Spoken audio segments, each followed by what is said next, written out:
மாணவர்களே, இந்த அத்தியாயத்தில் நீங்கள் மின் பகுப்பு என்றால் என்ன என்பதனை பற்றி கற்றுக்கொள்ள இருக்கின்றீர்கள். அதற்கு முன்னர் நீங்கள் இது பற்றி அனுபவத்தை பெற்றுக்கொள்ளக்கூடிய இடமாக நகைக்கடைகள் திகழ்கின்றன.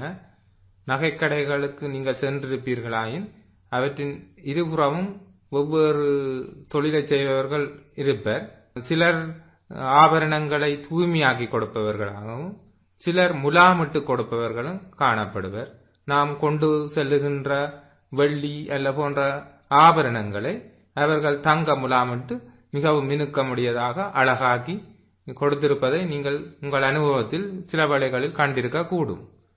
அப்படியாயின் நீங்கள் அவர்கள் என்ன உபகரணங்களை வைத்திருக்கிறார்கள், எவ்வாறான பொருட்களை பயன்படுத்துகிறார்கள் என்பதனை பற்றி நீங்கள் ஆராய்ந்திருக்கிறீர்களா அல்லது அறிந்திருக்கிறீர்களா?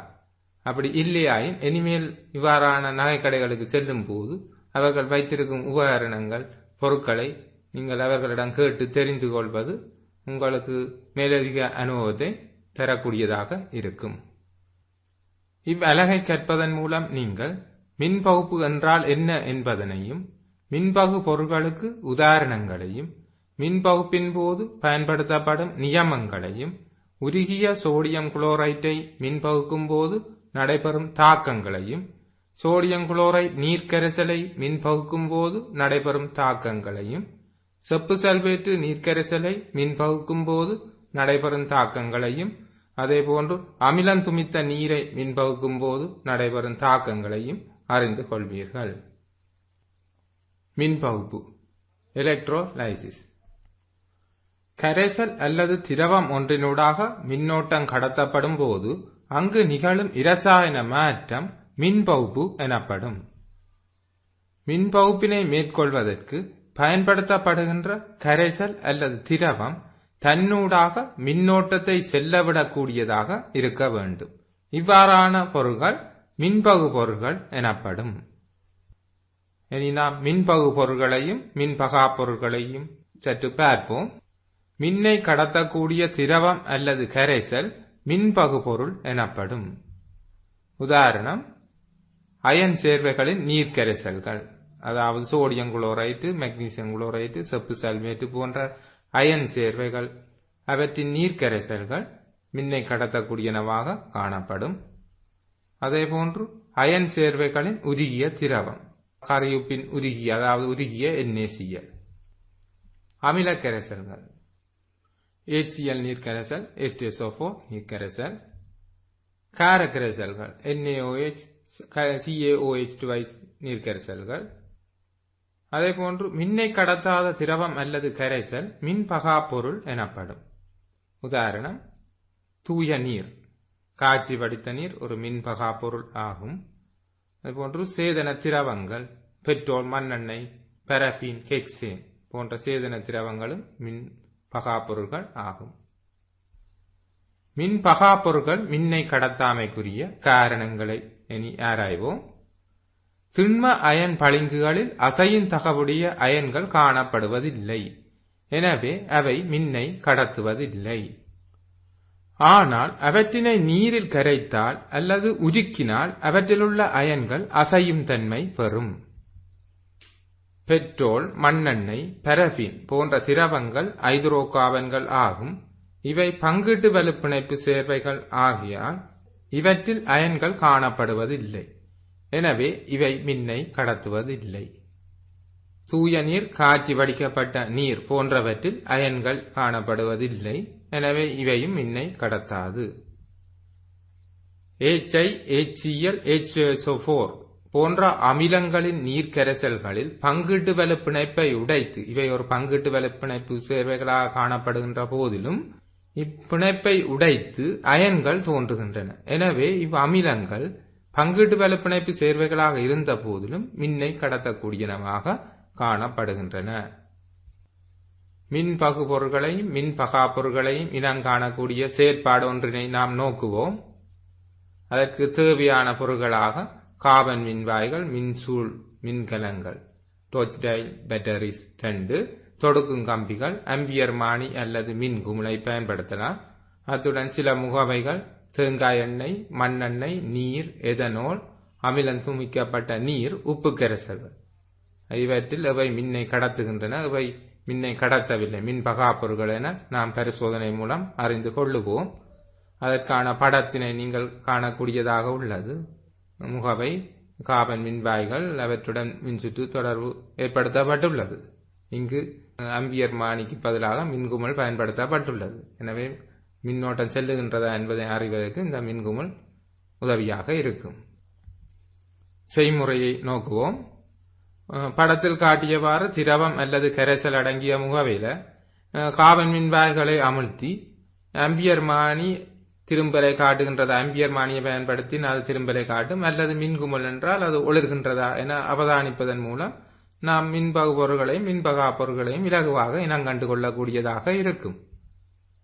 அவதானம்: அமிலம் துமிக்கப்பட்ட நீரை பயன்படுத்திய போதும் உப்பு கரைசலை பயன்படுத்திய போதும் மின்குமுள் ஒளிர்ந்தது. ஆயினும் இவற்றை நாம் பயன்படுத்துகின்ற போது ஒரு தடவை நாம் அமிலம் துமிக்கப்பட்ட நீரை இந்த முகவையினுள் விட்டால் அதனை நன்கு காய்ச்சி வடித்த நீரால் கழுவிய பின்னரே அடுத்த திரவத்தை நாம் விட வேண்டியதாக இருக்கும். ஏனெனில் அல்லது சற்று அமிலம் துமிக்கப்பட்ட நீர் இதனுள் காணப்பட்டால் அவற்றில் உள்ள அயன்கள் பின்னர் காய்ச்சி வடித்த நீரை அல்லது வேறு மின்பகா பொருளை இடும்போது அங்கு இலத்திரங்க அடர்த்திகளாக தொழிற்பட்டு சில வேளைகளில் மின்குமுள் ஒளிரக்கூடும்.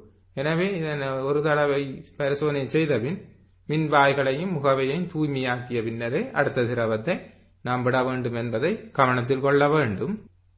முடிவு: அமிலம் துமித்த நீர், உப்பு கரைசல் ஆகியன மின்னை கடத்தியதனாலேயே மின்குமுள் ஒளிர்ந்தது.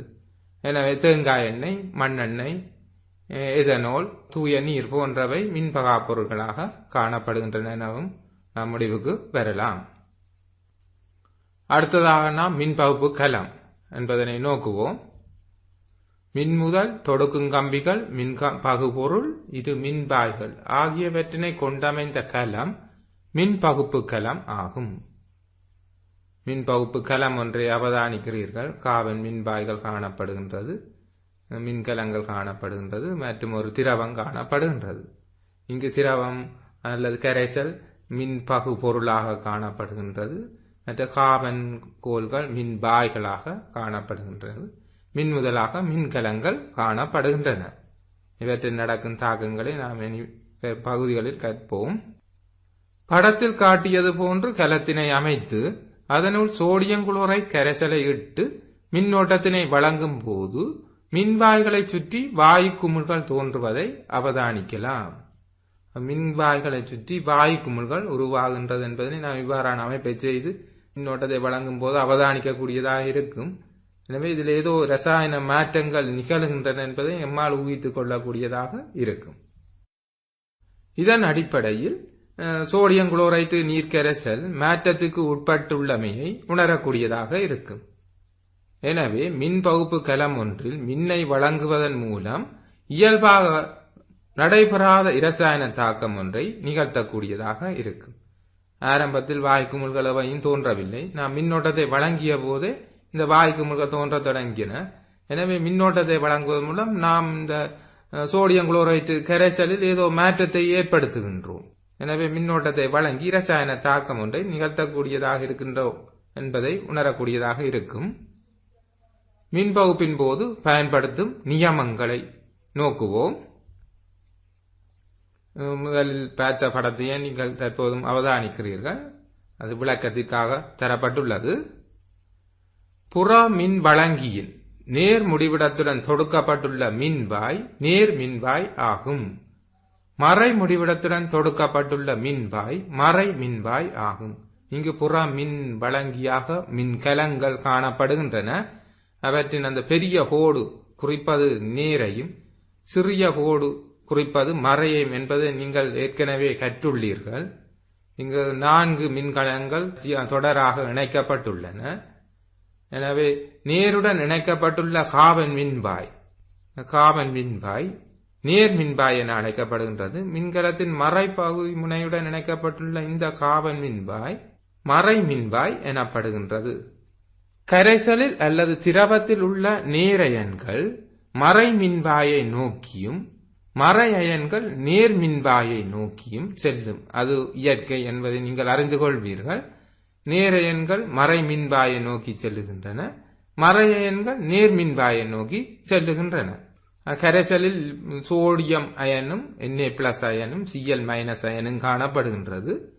எனவே Cl- அயன் நேர் மின்பாயை நோக்கி செல்லும், Na+ அயன் மறை மின்பாயை நோக்கி செல்லும். மறை மின்பாயை அடைந்த நேரயன்கள் இலத்திரன்களை பெற்று தாழ்த்தல் அடையும். அதாவது இலத்திரன்களை பெறுகின்றது. இலத்திரன்களை பெறுதல் என்பதை தாழ்த்தல் என நாம் அழைக்கின்றோம். கரைசலில் பல வகையான நேரயன்கள் காணப்படின் பொதுவாக தாக்கத்தொடரில் கீழே காணப்படும் கற்றயன்கள், தாக்கத்தொடர் நாம் கற்றுள்ளோம், அந்த தாக்கத்தொடரில் கீழே காணப்படும் கற்றயன்கள். உதாரணமாக Cu2+ கீழே காணப்படுகின்றது, அதே மாதிரி Fe2+ காணப்படுகின்றது. எனவே கீழே காணப்படும் கற்றயன்கள் அதிக அளவில் தாழ்த்தல் அடையும், அதாவது இலத்திரன்களை பெறக்கூடியதாக இருக்கும். தாக்கத்தொடரில் ஐதரசனுக்கு கீழே செப்பு காணப்படுகின்றது. எனவே இந்த சோடியம் குளோரைட்டு நீர் கரைசலில் H+ அயன் காணப்படுகின்றது, OH- அயன் H2O என்றால் H+ OH- சேர்ந்தது H2O. OH- அயன் காணப்படுகின்றது, Na+ அயன் காணப்படுகின்றது, Cl- அயன் காணப்படுகின்றது. எனவே இந்த 2 நேர கற்றயன்கள் காணப்படுகின்றன, H+ அயன்களும் மற்றும் Na+ அயன்களும் காணப்படுகின்றன. நாம் இந்த படத்தை நோக்குவோம். H+ அயன்களுக்கும் Na+ அயன்களுக்கும் இடையே ஒரு போட்டி நிலவும். எது முதலில் இலத்திரன்களை பெறுவதென்று நாம் தாக்க தொடர்படுத்தியிருக்கின்றோம். H+ அயன் கீழே காணப்படுகின்றது. எனவே H+ அயன் ஓடிச் சென்று இலத்திரனை பெற்றுவிடும். எனவே தாழ்த்தல் அடைவது H+. இங்கு நாம் நோக்கினோம், தாழ்த்தடையும் தாக்க தொடரில் ஐதரசனுக்கு கீழே செப்பு காணப்படுகின்றது. எனவே நீர்க்கரைசலில் செப்பு Cu2+ மற்றும் H+ அயன்கள் காணப்படுமாயின் முதலில் தாக்கத்தொடருக்கு கீழே காணப்படுகின்ற Cu2+ இலத்திரனை பெற்று தாழ்த்தல் அடையும். நாம் இந்த படத்தை நோக்கினோமானால் Na+ விட H+ கீழே காணப்படுவதால், ஏனெனில் சோடியம் தாக்குதிறன் கூடியது மேலே காணப்படும், ஆகவே H+ ஓடி சென்று இலத்திரனை பெற்றுவிடும், பெற்று தாழ்த்தல் அடையும். மறை மின்பாய்க்கு அருகே தாழ்த்தல் நடக்கும். மறை மின்பாயிலான் இலத்திரன் பெறப்படுகின்றது. தாழ்த்தல் அரையன் தாக்கம் நிகழ்வதால் மறை மின்பாய் அதனை கதோட்டு என அழைக்கின்றோம். தாழ்த்தல் நடக்கும் மின்பாயை நாம் அழைப்பது கதோட்டு என்பதை கவனத்தில் கொள்ள வேண்டும். கரைசலில் உள்ள அயன்கள், அதாவது மறை அயன்கள் எனும் போது இங்கு Cl- OH- இருக்கின்றது.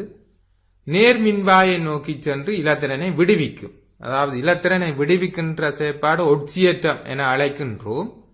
உதாரணமாக Cl- அயன் இலத்திரனை விடுவித்து Cl2 வாயுவாக மாறும். அதற்கான தாக்கமும் படத்தில் காட்டப்பட்டுள்ளது.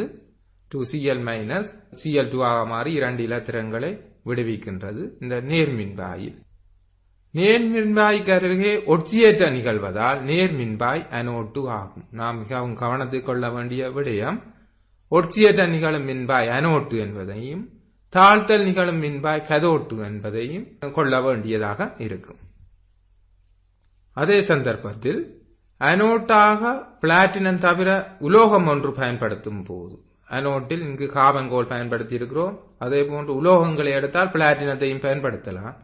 அதை விடுத்து வேறு உலோகங்களை பயன்படுத்தும் போது மறை அயன்கள் ஒட்சியேற்றம் அடைவதற்கு பதிலாக, இங்கு மறை அயன்கள் என்னும் போது நாம் Cl- இலத்திரங்களை இழந்ததை பார்க்கிறோம்.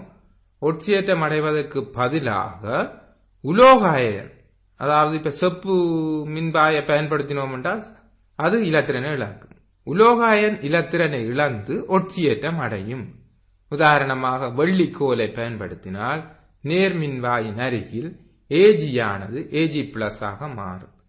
Cu கோலை பயன்படுத்தினால் Cu ஆனது Cu2+ ஆக மாறும். 2 இலத்திரன்களை விடுவித்து Cu2+ ஆக மாறும்.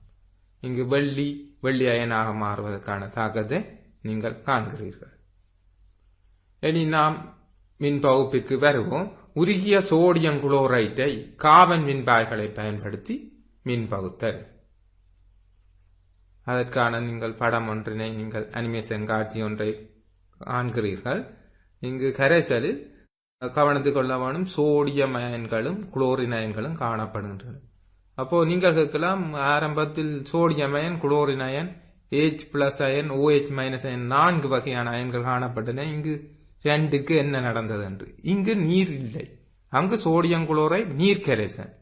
இங்கு சோடியம் குளோரைட்டை நாம் உருக்கியுள்ளோம். எனவே இங்கு நீர் காணப்பட மாட்டாது என்பதை கவனத்தில் கொள்ள வேண்டும். அப்போ இங்கு போட்டி குறைவு. 2 அயன்கள் காணப்படுகின்றன. ஒன்று Na+, மற்றது Cl-. அதே போன்று இங்கு நாம் அனோட்டு மின்பாயை பார்த்தோமானால் அது கார்பன் கோல். எனவே அதுவும் பிரச்சனை இல்லை, இலத்திரன்களை இழக்கப் போவதில்லை. எனவே இந்த 2 அயன்களும், ஒன்று Cl- நேர்மின்பாயை நோக்கி செல்லும், Na+ மறைமின்பாயை நோக்கி செல்லும். அதே அமைப்பின் விளக்கம்தான் கீழே தரப்பட்டுள்ளது. Cl- Cl2 ஆகும் 2 இலத்திரனையும் தரும். Na+ மறைமின்பாயில் சென்று இலத்திரனை பெற்று Na சோடியமாக மாறும். மறைமின்பாயில் நடக்கும் தாக்கம், உருகிய NaCl காணப்படும் ஒரே ஒரு நேரயனான Na+ மறைமின்பாயை நோக்கி செல்லும். அங்கு Na+ இலத்திரனை பெற்றுக்கொண்டு சோடியம் உலோக அணுவாக மாறும்.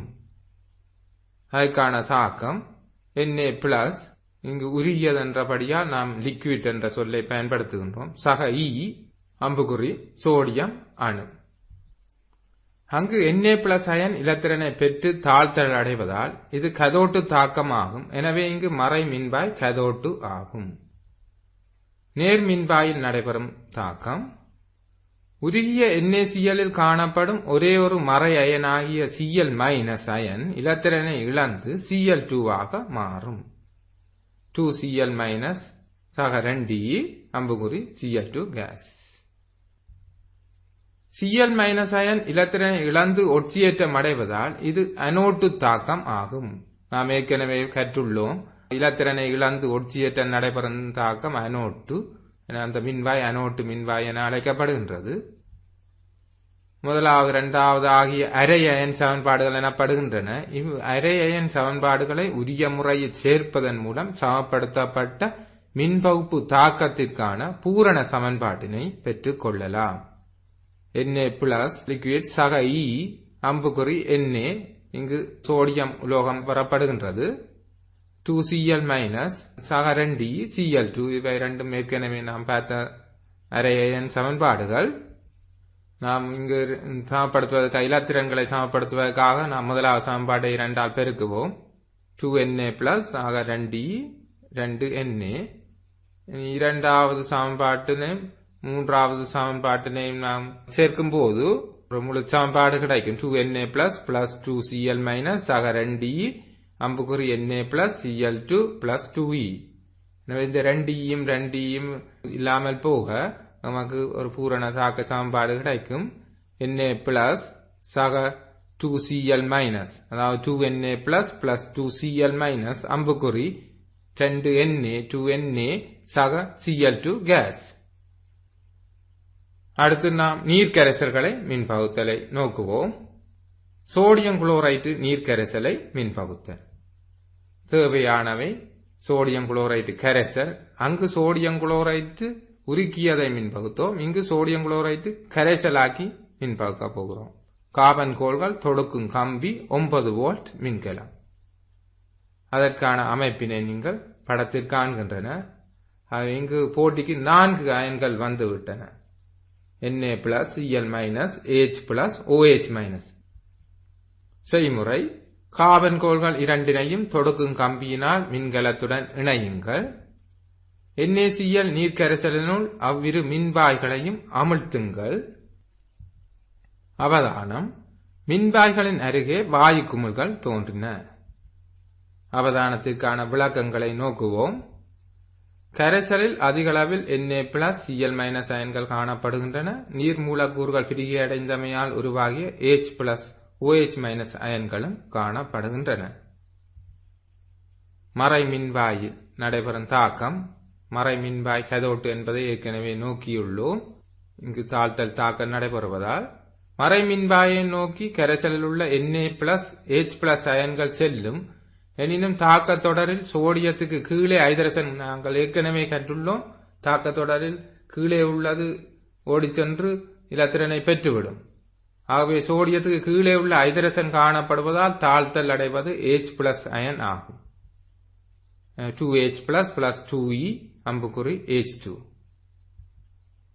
இங்கு தாழ்த்தல் நிகழ்வதால் மறை மின்வாய் கதோட்டு ஆகும். மறை மின்வாயின் அருகே எனவே ஐதரசன் வாயு வெளியேறும். நேர்மின்வாயில் நடைபெறும் தாக்கம். நேர்மின்வாயை நோக்கி கரைசலில் உள்ள Cl- OH- அயன்கள் செல்லும். இங்கு ஒட்சியேற்றம் அடைவதற்கான வாய்ப்பு அதிகமாக உள்ள அயன் Cl- ஆகும். 2Cl- + 2E அம்புக்குறி Cl2.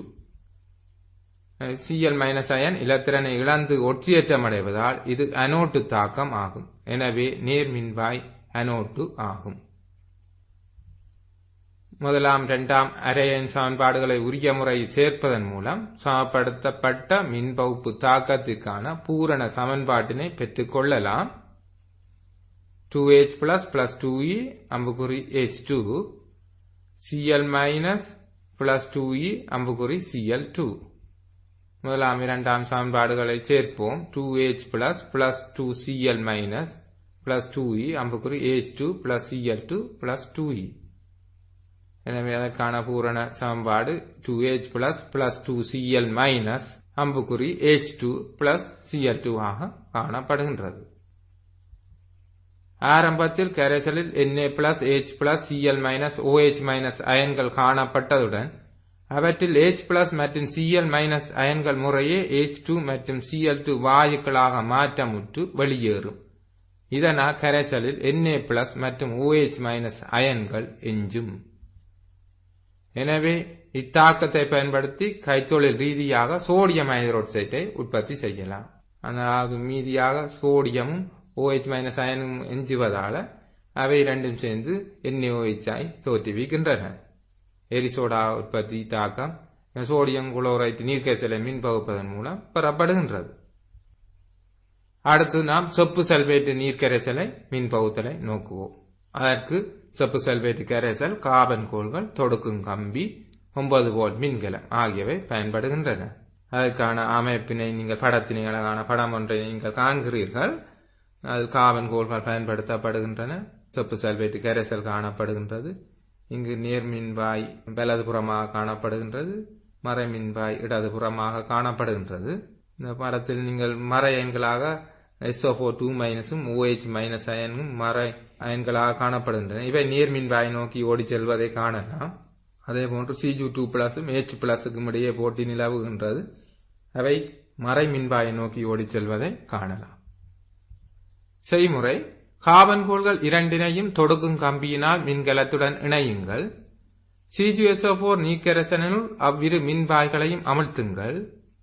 அவதானம்: நேர்மின்வாயின் அருகே வாயு குமிழ்கள் தோன்றின. மறை மின்வாயில் செப்பு படிந்தது.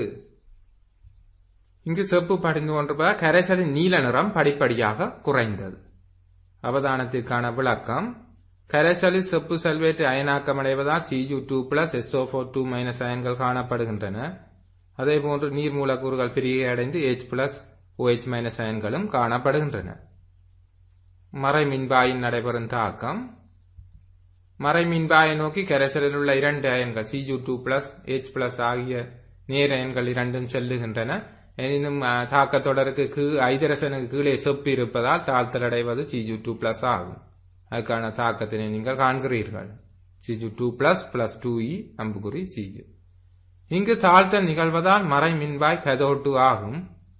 மறை மின்வாயில் செப்பு படிகின்றது.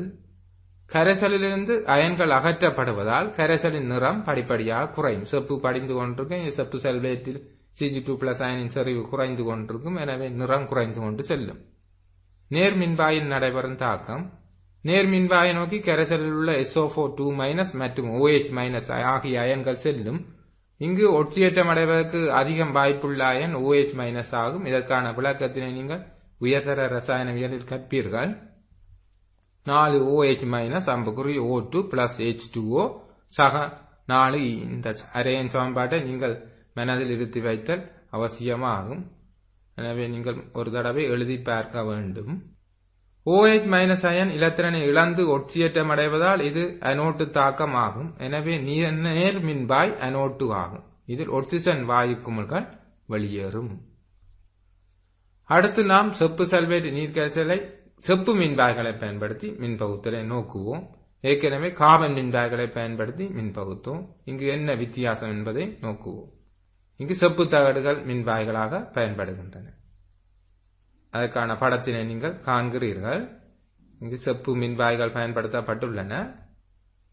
செய்முறை: செப்பு தகடுகள் இரண்டையும் தொடுக்கும் கம்பியால் மின்கலத்துடன் இணையுங்கள். செப்பு சல்பேட்டு நீர்க்கரைசலினுள் அவ்விரு மின்பாய்களையும் அமர்த்துங்கள். அவதானம்: நேர் மின்பாயில் செப்பு படிந்தது. Cu2++2e Cu. மறை மின்பாயில் நாம் ஏற்கனவே கற்றுள்ளோம். உலோகம் பயன்படுத்தின் மின்பாயாக அந்த உலோகமே இலத்திரனை இழக்கக்கூடியதாக இருக்கும். மறை மின்பாயில் செப்பு அரிப்படைந்தது. Cu2+ ஆகவும் 2 இலத்திரனாகவும் வந்தது. இங்கு செப்பு படிந்து மின்பாய் தடிப்புற்றுள்ளதையும் அதே போன்று இங்கு செப்பு மின்பாய் அரிப்படைந்துள்ளதையும் நீங்கள் காண்கிறீர்கள். எனவே இங்கு செப்பு Cu2+ அயன் படிய படிய அனோட்டிலிருந்து செப்பு இலத்திரனை இழந்து Cu2+ ஆக மாறுவதால் செப்பு அயன்களின் செறிவு கரைசலில் மாறுவதில்லை. எனவே கரைசலின் நீல நிறம் மாறாது. அவதானத்துக்கான விளக்கத்தை நோக்குவோம். கரைசலில் செப்பு சல்பேட் அயனாக்கம் அடைவதால் Cu2+ SO4 அயன்கள் காணப்படுகின்றன. செப்பு மின்பாய் இலத்திரனை பெற்று Cu2+ அயனாக மாறியதால் அரிப்படைந்தது. எனினும் கார்பன் மின்பாய் இங்கு பயன்படுத்தி இருந்தோமானால் இந்த நிகழ்வு நடைபெற்றாது. கரைசலில் உள்ள H+ அயன் இங்கு வந்திருக்கும் அனோட்டு மின்பாயை நோக்கி இலத்திரனை இழப்பதற்காக அல்ல ஒட்சியேற்றம் அடைவதற்காக. எனினும் இங்கு நாம் உலோக கோல் பிளாட்டினம் தவிர்த்த உலோக கோலை பயன்படுத்தும் போது அந்த உலோக கோலை ஒட்சியேற்றம் அடையும் வாய்ப்பு அதிகம். கரைசலில் உள்ள Cu2+ அயன்கள் இலத்திரனை இழந்து கதோட்டு மின்பாயில் இலத்திரன்களை பெற்று செப்பு ஆக படியும். கரைசலிலிருந்து Cu2+ அயன்கள் அகற்றப்பட செப்பு மின்பாயிலிருந்து Cu2+ அயன்கள் விடுவிக்கப்பட்டமையால் நிறம் மாறாது. அடுத்து நாம் அமிலம் துமிக்கப்பட்ட நீரை மின்பகுப்போம். சில துளிகள் சல்பூரிக் அமிலம் சேர்க்கப்பட்ட நீர், கார்பன் கோள்கள், தொடுக்கும் கம்பி, 9 வோல்ட் மின்கலம், பிளாஸ்டிக் கிண்ணம். நீங்கள் படம் ஒன்றை அவதானிக்கக்கூடியதாக உள்ளது. அமிலம் துமித்த நீரை மின்பகுத்து அந்த வரும் வாயுவை சேகரிக்கும் அமைப்பும் காட்டப்பட்டுள்ளது. முகவை ஒன்றினுள் அடிப்பகுதியில் 2 துவாரங்கள் இட்டு அவற்றினுள் 2 கார்பன் கோள்கள் செலுத்தப்பட்டு அவற்றை சூழ ரப்பர் அடைப்பான் அல்லது மெழுகு இட்டு இருக்க வேண்டும். ஏனெனில் உள்ளே விடப்படுகின்ற நீர் வெளியேறாமல் தடுப்பதற்காக 2 சோதனை குழாய்களையும் முற்றாக நீரினால் நிரப்பி அவற்றின் மீது கவிழுங்கள். 2ஐயும் மின்கலத்துடன் இணையுங்கள். இந்த நீரை இடும்போது கவனமாக இருக்கணும். சற்று அமிலம் துமித்த நீரை பயன்படுத்த வேணும். அயன்களை உருவாக்குவதற்காக, நீர் மூலக்கூறுகள் பிரிகை அடைவதற்காக. பிளாஸ்டிக் கிண்ணத்தின் அடியில் துளையிட்டு படத்தில் காட்டியவாறு கார்பன் கோள்களை நிறுத்துங்கள். இடைவெளிகளினூடாக நீர் கசியாதவாறு சிலிக்கன் அல்லது மெழுகினை இடுங்கள். கிண்ணத்தில் அமிலம் துமிக்கப்பட்ட நீரை எடுத்து முற்றாக நீர் நிரம்பிய சோதனை குழாய்களால் கவிழுங்கள். மின்னோட்டத்தை வழங்குங்கள். அவதானம்: சோதனை குழாயில் வாயுக்கள் சேர்ந்தன. என்ன வாயுக்கள் சேர்ந்தன என்பதனை நாம் தாக்கத்தின் மூலம் அறிந்து கொள்வோம். கதோட்டில் வெளியேறிய வாயுவின் கன அளவு அனோட்டில் வெளியேறிய வாயுவின் கன அளவின் 2 மடங்காக இருந்தது. அதனை படத்தில் காண்கிறீர்கள். அதுக்கான விளக்கத்தையும் பின்னர் நோக்குவோம். அவதானத்துக்கான விளக்கம் இது அதே போன்ற ஒரு படத்தினையே நீங்கள் காண்கிறீர்கள். கரைசலில் H+ அயன்கள் காணப்படுகின்றன. SO4 அயன்கள் காணப்படுகின்றன. அமிலம் துமித்தோம். HCl அமிலத்தை விட்டால் Cl- அயன்கள் காணப்படும். நீர் மூலக்கூறுகள் பிரிகையடைந்தமையால் உருவாகிய H+ OH- அயன்களும் காணப்பட்டன. மறை மின்பாயில் நடைபெறும் தாக்கம்: மறை மின்பாயை நோக்கி கரைசலில் உள்ள H+ அயன்கள் சென்று இலத்திரனை பெற்று தாழ்த்தலுக்கு உட்படும். எனவே மறை மின்பாயில் ஐதரசன் வாயு வெளியேறும். மறை மின்பாய் என்பது மின்கலத்தின் மறைமுனையுடன் இணைக்கப்பட்ட மின்பாய். அது கதோட்டாக தொழிற்படும் ஐதரசன் வாயு வரும். நேர் மின்பாயில் கரைசலில் உள்ள SO4 மற்றும் OH- அயன்கள் செல்லும். ஒட்சியேற்றம் அடைவதற்கான வாய்ப்பு OH மைனஸ் அயனுக்கு என்பதை நாம் ஏற்கனவே கற்றுள்ளோம். 4 OH மைனஸ் அம்புக்குறி O2 பிளஸ் H2O சக 4 E இலத்திரன். எனவே OH மைனஸ் அயன் இலத்திரனை இழந்து ஒட்சியேற்றம் அடைவதால் இது அனோட்டு தாக்கம் ஆகும். எனவே நேர்மின்பாய் அனோட்டு ஆகும். ஒட்சிஜன் வாயு குமிழ்கள் வெளியேறும். இரண்டு தாக்கத்தையும் சேர்த்தால் H2O இலிருந்து O2வும் ஹைட்ரசனும் பிரிய அடைகின்றது. இங்கு ஹைட்ரசனுக்கும் ஒட்சிஜனுக்குமான விகிதம் 2:1 ஆகும். எனின் H2O அதாவது ஒரு மூலக்கூறு நீர் பகுப்படையும் போது 2 ஹைட்ரசன் அணுக்களும் ஒரு ஒட்சிஜன் அணுவும் உருவாகின்றது. எனவே ஹைட்ரசன் வாயுவின் அளவு 2 மடங்காக காணப்படுகின்றது என்பதை நீங்கள் படத்திலும் அவதானிக்கக்கூடியதாக இருக்கும். H2O அதாவது 2 அணுக்கள் ஹைட்ரசன் அணுக்களும் ஒரு ஒட்சிஜன் அணுவும் சேர்ந்தே ஒரு நீர் மூலக்கூறு உருவாகியுள்ளது. எனவே நீர் மூலக்கூறை நாம் மின் பகுக்கும் போது அவற்றுக்கு ஹைட்ரசனுக்கும் ஒட்சிஜனுக்கும் இடையிலான விகிதமும் 2:1 காணப்படுகின்றது. அடுத்து சாராம்சம். கரைசல் அல்லது திரவம் ஒன்றினூடாக மின்னோட்டம் கடத்தப்படும் போது அங்கு நிகழும் இரசாயன மாற்றம் மின் பகுப்பு. மின்னை கடத்தக்கூடிய திரவம் அல்லது கரைசல் மின் பகுப்பொருள் எனப்படும். திண்ம அயன் பளிங்குகளில் அசையின் தகவுடைய அயன்கள் காணப்படுவதில்லை. எனவே அவை மின்னை கடத்துவதில்லை. மின் முதல் தொடுக்கும் கம்பிகள் மின் பகுப்பொருள் மின்வாய்கள் ஆகியவற்றை கொண்டமைந்த கலம் மின் பகுப்பு கலம் ஆகும். புற மின்வழங்கி நேர்முடிவிடத்துடன் தொடுக்கப்பட்டுள்ள மின்பாய் நேர் மின்பாய், மறைமுடிவிடத்துடன் தொடுக்கப்பட்டுள்ள மின்பாய் மறை மின்பாய். உருகிய NaCl கார்பன் மின்பாய்களை கொண்டு மின் பகுக்கும் போது அனோட்டில் குளோரினும் கதோட்டில் சோடியமும் உருவாகும். NaCl நீர்க்கரைசலை கார்பன் மின்பாய்களை கொண்டு மின் பகுக்கும் போது அனோட்டில் குளோரினும் கதோட்டில் ஐதரசனும் உருவாகும். செப்பு சல்வேட் நீர்க்கரைசலை கார்பன் மின்பாய்களை கொண்டு மின் பகுக்கும் போது அனோட்டில் ஒட்சிஜனும் கதோட்டில் ஐதரசனும் உருவாகும். அதேபோன்று செப்பு சல்வேட் நீர்க்கரைசலை செப்பு மின்பாய்களை கொண்டு மின் பகுக்கும் போது அனோட்டில் செப்பு அரிப்படையும் கதோட்டில் செப்பு படியும்.